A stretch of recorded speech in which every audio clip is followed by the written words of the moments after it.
एक पत्ता दो पत्ते पत्तों का फैला वही पल्लवन है। बीज से पेड़, पेड़ से पल्लव, पल्लव से डाली का होना पल्लवन है। लेखन रूपी डाल से सूक्ति का विस्तार ही पल्लवन है। वाक्य खंड में बंद विचारों को खोल देना ही पल्लवन है। एक पत्ता दो पत्ते पत्तों का फैलाव ही पल्लवन है। पल्लवन शैली की जानकारी एकांकी के द्वारा हम लेने वाले हैं। रोशन नाम के छात्र के मन में एक अलग ही प्रश्न उपस्थित हुआ है, इसलिए सर को पूछ रहा है, सर हम जैसे विद्यार्थियों के लिए पल्लवन कला को आत्मसात करने की क्या आवश्यकता है, क्योंकि हम तो साहित्यकार नहीं हैं। इसलिए इस संदर्भ में जानकारी दीजिए ना सर। देखिए बच्चों, यहाँ पर रोशन भी एक छात्र है और आप भी एक छात्र हो, तो आपके भी मन में ये सवाल उपस्थित हुआ होगा। तो रोशन ने वो कहा है कि कहना चाहता है वो कि हम तो ना कवि है ना लेखक है, हम तो 12वीं कक्षा के विद्यार्थी है। भला पल्लवन की कला सीखने से हमें क्या फ़ायदा होगा, भविष्य में हमें क्या काम आएगा उसका। अध्यापक बताते हैं कि रोशन, तुम अच्छे अच्छे प्रश्न कर रहे हो और यह जिज्ञासा सराहनीय है। जिज्ञासा ने जानने की इच्छा, सराहनीय ने अप्रिशिएट करने लायक है, तारीफ करने लायक है और इस पर चर्चा होनी ही चाहिए। रोशन, जी सर, हमें इस विषय की भी जानकारी चाहिए। अध्यापक देखिए क्या कहते हैं कि वर्तमान युग विज्ञान का युग है। आज के बच्चे वैज्ञानिक युग में पल रहे हैं और हमारे साहित्य में लेखक, विचारक, कवि अपने मौलिक विचारों को व्यक्त करते हैं। हम उनके विचारों को समझ नहीं सकते, तब पल्लवन हमारी सहायता करता है। परंतु बच्चों, केवल विषयगत ज्ञान होना अनिवार्य नहीं होता है, अपितु बल्कि आज के युवाओं के लिए अनेक क्षेत्रों का प्रवेश द्वार तैयार हो जाता है और इसलिए पल्लवन व्यक्तित्व निर्माण में एक महत्वपूर्ण भूमिका तैयार कर सकता है। इस स्पष्टीकरण से अध्यापक क्या बताना चाहते हैं हमें कि भले ही आज का युग विज्ञान का है, तंत्रज्ञान का है, लेकिन इस युग में भी आप भले ही किसी भी क्षेत्र के हो, लेकिन साहित्य, भाषा और विचारकों के जो विचार होते हैं, लेखन होता है, वो हर व्यक्ति के व्यक्तित्व निर्माण के लिए बड़ी महत्वपूर्ण भूमिका निभाता है। और इसलिए हमें यह समझना चाहिए कि विचारकों के जो विचार है उनको समझना ज़रूरी है और समझने के साथ साथ हमें प्रस्तुत करने की कला भी आनी चाहिए, क्योंकि यह बात हमारे हर व्यक्ति के, भले वो विज्ञान क्षेत्र का हो, भले वो कला क्षेत्र का हो, भले वो वाणिज्य क्षेत्र का हो, तो हर व्यक्ति या कौन सा भी करियर करता हो, लेकिन ये बात हर व्यक्ति के व्यक्तित्व में ज़रूर निखार लाती है, ऐसा लेखक का मानना है, जो हिंदी अध्यापक के द्वारा उन्होंने हम जैसे विद्यार्थियाँ या आप जैसे विद्यार्थियों के सामने समझाने की कोशिश की है कि आपको भी, भले आप विज्ञान में हो या आपको आगे भी विज्ञान में करियर करना है वगैरह, लेकिन ये भाषा से जुड़ा रहना और इस प्रकार के अलग अलग लेखन शैलियों को आत्मसात करना, चाहे वो ब्लॉग लेखन हो सकता है, आगे फीचर लेखन भी हमें पढ़ना है, अभी हम ये पल्लवन की शैली जानने की कोशिश कर रहे हैं। तो ये सारी शैलियाँ यदि आपने अवगत की तो आपके व्यक्तित्व विकास में ये शैलियाँ ज़रूर निखार ला सकती है। तो इसलिए अध्यापक आगे क्या कह रहे हैं कि अब गौर से सुनो, शारीरिक विकास के साथ साथ बौद्धिक विकास भी आवश्यक होता है। केवल शिक्षा और साहित्य में पल्लवन का महत्व नहीं है, बल्कि उत्कृष्ट वक्ता, पत्रकार, नेता, प्रोफेसर, वकील आदि पद प्राप्त करने के लिए भी इस कला से अवगत होना आवश्यक है, इस कला को जानना आवश्यक है। इतना ही नहीं तो कहानी लेखन, संवाद लेखन, विज्ञापन, समाचार, राजनीति तथा अनेक व्यवसायों में भी पल्लवन का उपयोग होता है। और इसलिए हमारे करियर की दृष्टि से भी पल्लवन उपयुक्त है। तो यहाँ पर हिंदी अध्यापक बच्चों को बता रहे, भले ही आज आप विद्यार्थी दशा में हो, छात्र हो, लेकिन जब आप किसी भी आगे उच्च शिक्षा प्राप्त करेंगे और अपना करियर प्रारंभ करेंगे तो आज ये पल्लवन जो आप समझ रहे हैं, ये सीख रहे हैं और ये इस कला को यदि आपने अवगत करने की कोशिश की तो आपको आपके करियर में और आपके व्यक्तित्व के लिए ये पल्लवन लेखन की कला उपयुक्त साबित होगी। तब मितवा नाम की छात्रा सर को पूछ रही है, सर जी कितनी अच्छी और महत्वपूर्ण जानकारी आप दे रहे हैं, लेकिन फिर भी मेरे मन में प्रश्न उठ रहा है कि पल्लवन की विशेषताएं क्या होती हैं। तब अध्यापक ने इसका क्या जवाब दिया, देखिए। अध्यापक कहते हैं, बताता हूँ, इन्हें अपनी कॉपी में लिख सकते हैं। तो चलिए मैं पल्लवन की विशेषताएं बोर्ड पर लिखता हूँ। पल्लवन की विशेषताएं हैं कल्पनाशीलता, मौलिकता, सृजनात्मकता, प्रवाहमयता, भाषा शैली, शब्द चयन, सहजता, स्पष्टता और क्रमबद्धता। बच्चों, हिंदी अध्यापक ने पल्लवन की जो विशेषताएं बताई हैं तो उस पर आपको 6 या 4 अंकों वाला प्रश्न पूछा जा सकता है कि पल्लवन की विशेषताएं स्पष्ट कीजिए। तो इसलिए थोड़ा सा हम उसके बारे में मैं आपको समझाती हूँ। पहली है विशेषता कल्पनाशीलता।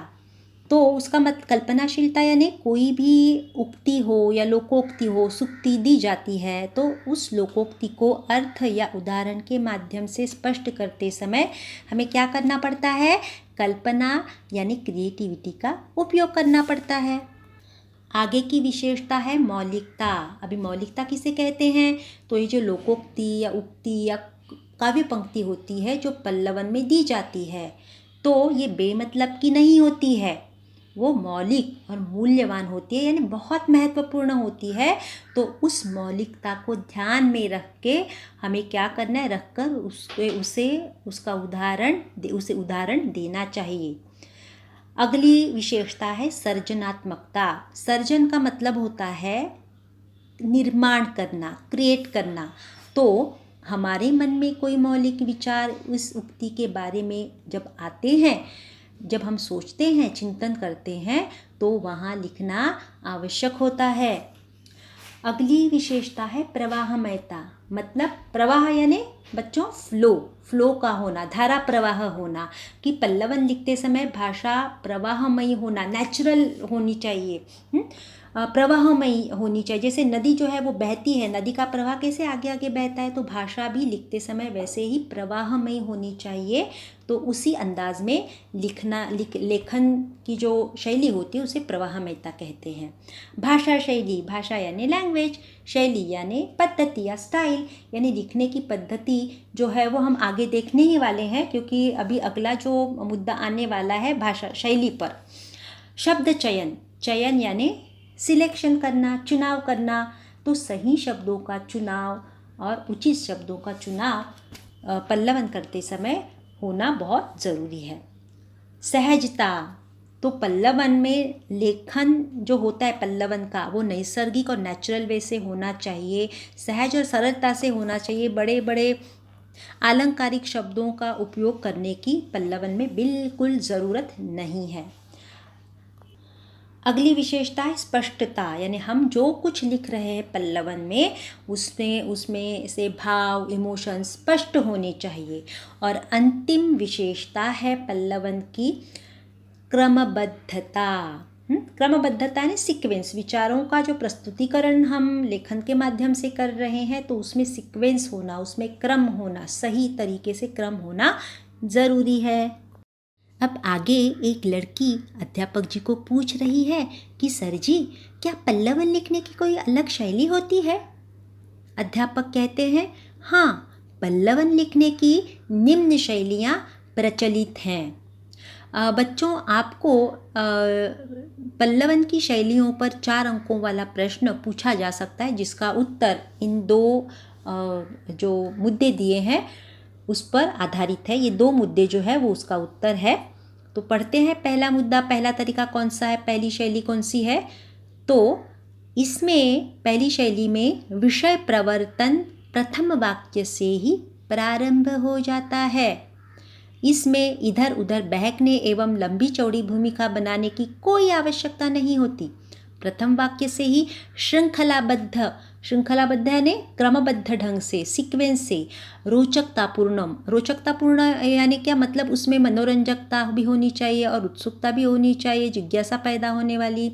हाँ, तो रोचकतापूर्ण एवं उत्सुकता भरे वाक्य लिखने चाहिए। हाँ, और दूसरी शैली की पद्धति है, कुछ विद्वान ऐसा मानते हैं कि प्रारंभिक 2-3 वाक्यों की भूमिका बनानी चाहिए। भूमिका यानी प्रस्तावना होनी चाहिए प्रारंभ में, और मध्य के 10-12 वाक्यों में विषय प्रतिपादित करें, यानी पल्लवन के विषय को, मुद्दों को स्पष्ट करना, एक्सप्लेन करना चाहिए मध्य भाग में, और अंतिम 2-3 वाक्यों में उपसंहार प्रस्तुत करें। उपसंहार यानी अंत करना, निष्कर्ष करना। जैसे आप भी जब प्रश्न के उत्तर लिखते हो बड़े दीर्घोत्तरी प्रश्नों के, तो उसमें भी क्या करते हो, प्रस्तावना, बाद में जो प्रश्न पूछा है उसके अनुसार आप उसका स्पष्टीकरण करते हो और बाद में उपसंहार करते हो, निष्कर्ष। तो वैसे ही ये दूसरी शैली जो है वो बताई है। इस प्रकार अध्यापक जी ने क्या किया है, 2 तरह से पल्लवन लिखा जाता है, 2 पल्लवन की शैलियाँ होती है, ऐसे बताया है। आगे रोशन पूछता है, सर क्या पल्लवन की प्रक्रिया भी अलग होती है? इस संदर्भ में भी संक्षिप्त में जानकारी दीजिए ना। तब अध्यापक जी बताते हैं, वैसे पल्लवन की जानकारी लेते लेते उसकी प्रक्रिया पर भी हमारी चर्चा हुई है, लेकिन फिर से थोड़ा स्पष्ट करता हूँ।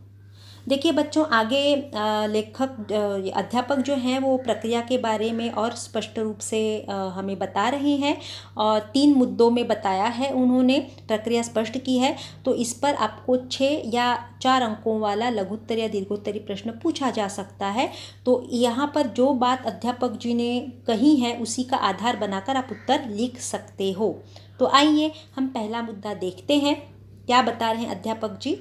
तो पहला मुद्दा है पल्लवन की प्रक्रिया का, विषय को भली भांति पढ़ना, समझना। देखिए भली भांति यानी अच्छी तरह से पढ़ना है, समझना है, ध्यान केंद्रित करना है, जो विषय है उस पर कंसंट्रेट करना है, और अर्थ स्पष्ट होने पर पुनः सोचना है। ये पहली प्रक्रिया है।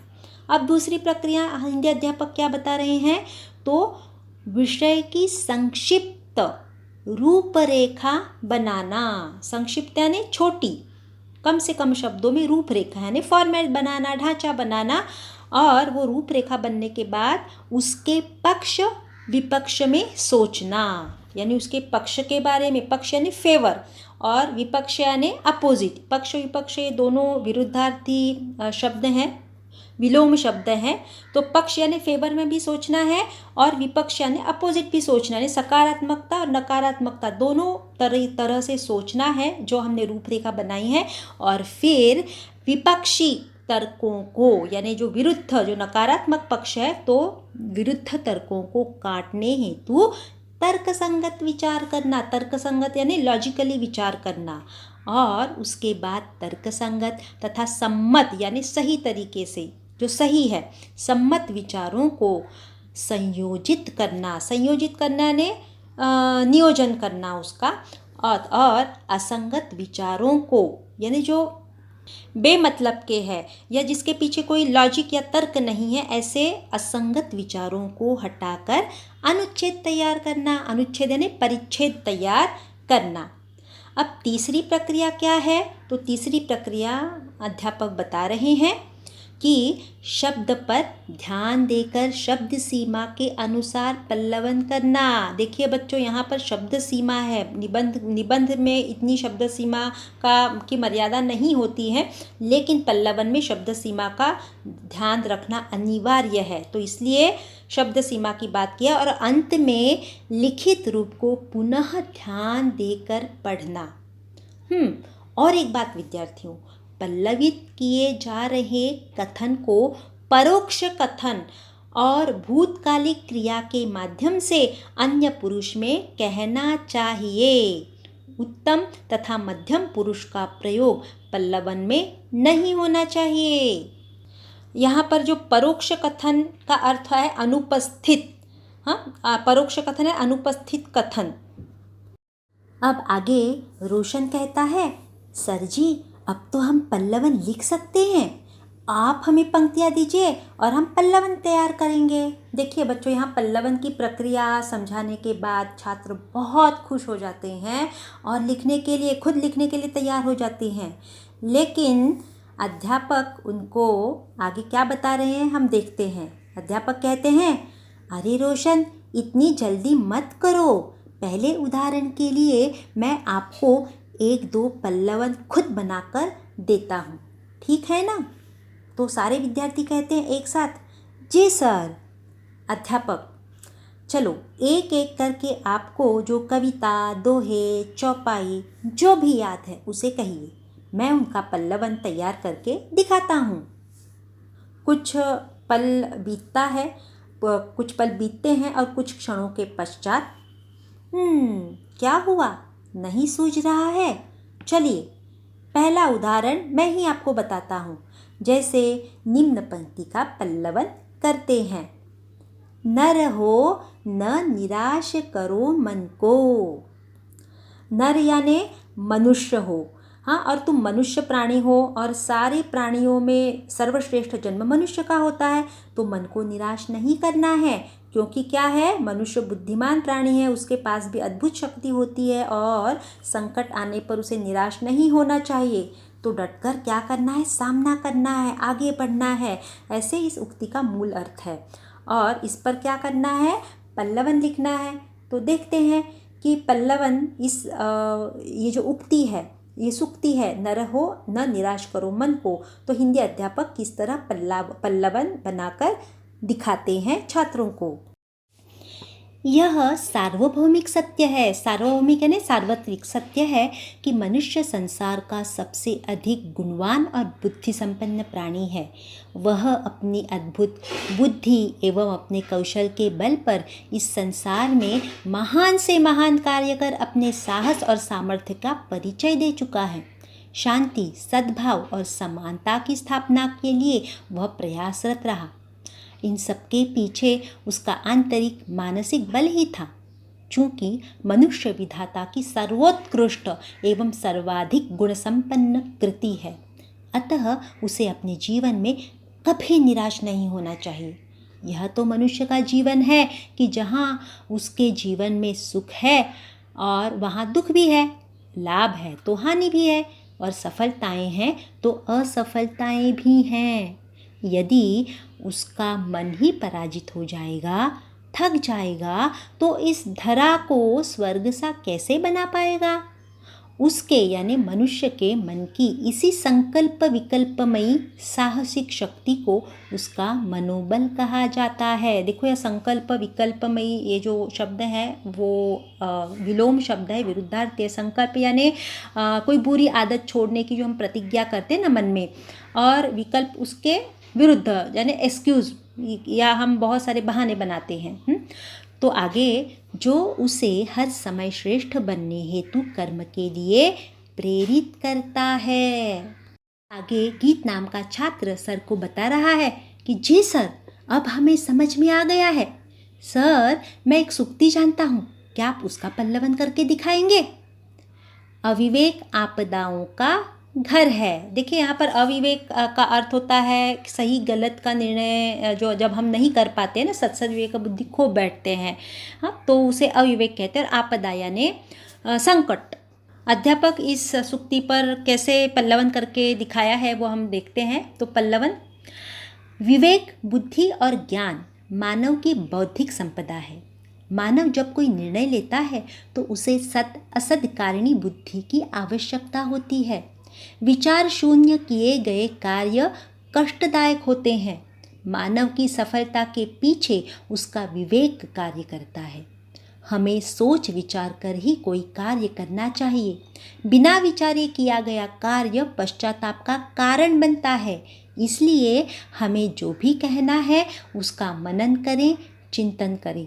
जो भी कुछ कहें उसे सोच समझकर विवेक की कसौटी पर कसकर ही कहें, क्योंकि जीवन का आनंद विवेक से चलने में है।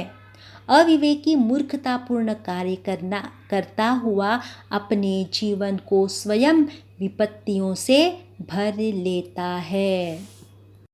अब आगे तन्वी कह रही है कि सर, मैं भी एक पंक्ति बताती हूँ, कृपया उसका भी पल्लवन कीजिए ना।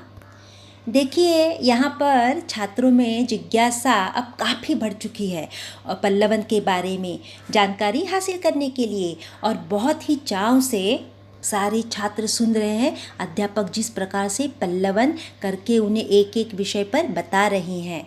और अब अगला पल्लवन का विषय है सेवा। सेवा तीर्थ यात्रा से बढ़कर है।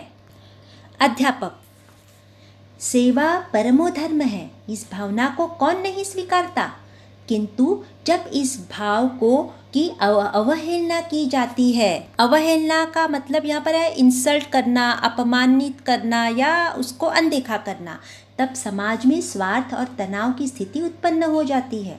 लोग सेवा को भूलकर तीर्थ यात्रा के लिए इस उद्देश्य के साथ निकल पड़ते हैं कि इससे उन्हें मोक्ष मिलेगा। लोग भूल जाते हैं कि सेवा का भाव ही संपूर्ण मानवता को चिरकाल तक सुरक्षित कर सकेगा। सेवा समाज के प्रति कृतज्ञ लोगों का आभूषण है, यानी गहना है। मानव सेवा एवं प्राणी मात्र की सेवा संपूर्ण तीर्थ यात्राओं का फल देने वाली होती है। सेवा के पात्र हमारे आसपास ही मिल जाते हैं। तीर्थ यात्रा का फल कब मिलेगा, क्या होगा? लेकिन सेवा सद्य फल दायिनी है। देखो यहाँ पर सद्य फल दामिनी ये शब्द गलती से प्रिंट हुआ है, वहाँ पर दायिनी कर लीजिए। सद्य फल यानी तुरंत फल देने वाली, छठ से फल, दायिनी यानी देने वाली है। इसलिए सेवा करे सो मेवा पावे, अतः सेवा धर्म अपनाएं। देखिए यहाँ पर बहुत सुंदर तरीके से और बहुत संक्षेप में पल्लवन करके दिखाया है हिंदी अध्यापक ने छात्रों को। तो आगे अध्यापक कह रहे हैं, मुझे विश्वास है कि आप लोगों ने पल्लवन को अच्छी तरह से समझ लिया है। अभी अच्छी तरह से चर्चा हो रही है हमारी। अब आप यह समझ ही गए कि पल्लवन मतलब जैसे बीज से पेड़, पेड़ से पल्लव, पल्लव से डालियाँ विकसित होती हैं, उसी प्रकार भाषा में भी पल्लवन होता है। आपने पल्लवन के लिए अच्छे उदाहरण दिए, लेकिन भक्तिकालीन निर्गुण विचारधारा के संत कबीरदास को आप भूल गए। मैं उनके दोहे पर एक पल्लवन तैयार करूँगा, आप ध्यान से सुनिए। देखिए यहाँ पर अंततः 3 मुद्दों पर पल्लवन का कार्य करने के पश्चात अध्यापक जी ने चौथा मुद्दा फिर स्वयं प्रस्तावित किया है, संत कबीरदास के एक दोहे पर। विद्यार्थी, जी सर, कबीरदास जी के दोहे का पल्लवन सुनने में तो हमें आनंद ही मिलेगा। अध्यापक, तो सुनिए। जो तो को कांटा बुवे, तो ही बोई तू फूल। संसार में शुभचिंतक कम होते हैं, अहित करने वाले या हानि पहुंचाने वाले अधिक। ऐसे व्यक्तियों के प्रति क्रोध आना एक स्वाभाविक प्रतिक्रिया है। साधारण व्यक्ति यही करते हैं। अहित करने वाले का हित सोचना, कांटे बिछाने वाले के लिए फूल बिछाना, मारने वाले को क्षमा करना एक महान मानवीय विचार है। इसके पीछे अहिंसा की भावना छिपी हुई है। सबके प्रति मैत्री भाव की साधना है। प्रकृति भी हमें यही शिक्षा प्रदान करती है। इसके अन्य एक उदाहरण हमें मिलते हैं। वृक्ष को ही देखिए ना, पत्थर मारने वाले को वृक्ष फल देता है, निष्पीड़न करने वाले को सरसों उपयोगी तेल देती है, पत्थर पर घिसा जाने वाला चंदन सुगंध और शीतलता देता है। शत्रु को मित्र बनाने, विरोधियों का हृदय परिवर्तन करके उन्हें अनुकूल बनाने का यही सर्वोत्तम और स्थायी यानी स्टेबल उपचार है कि हम उत्पीड़क को यानी हमें पीड़ा देने वाले को, तकलीफ देने वाले को क्षमा करें।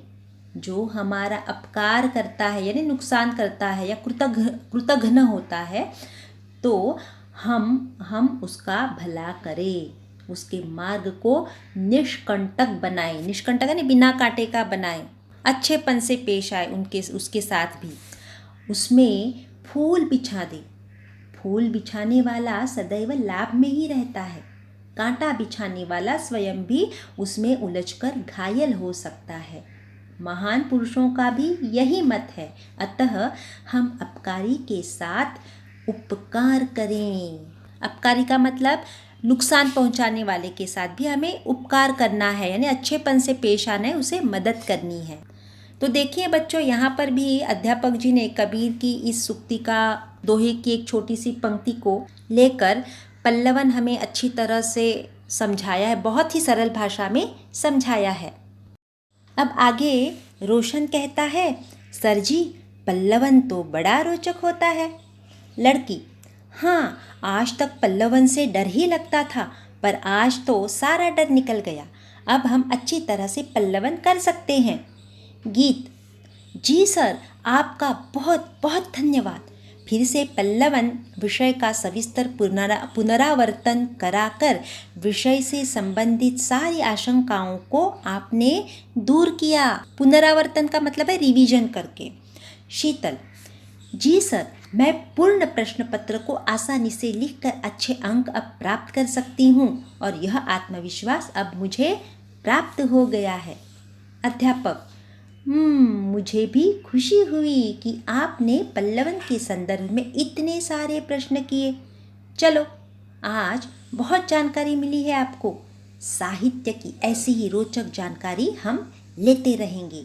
अब हम अपनी इस चर्चा को विराम देते हैं।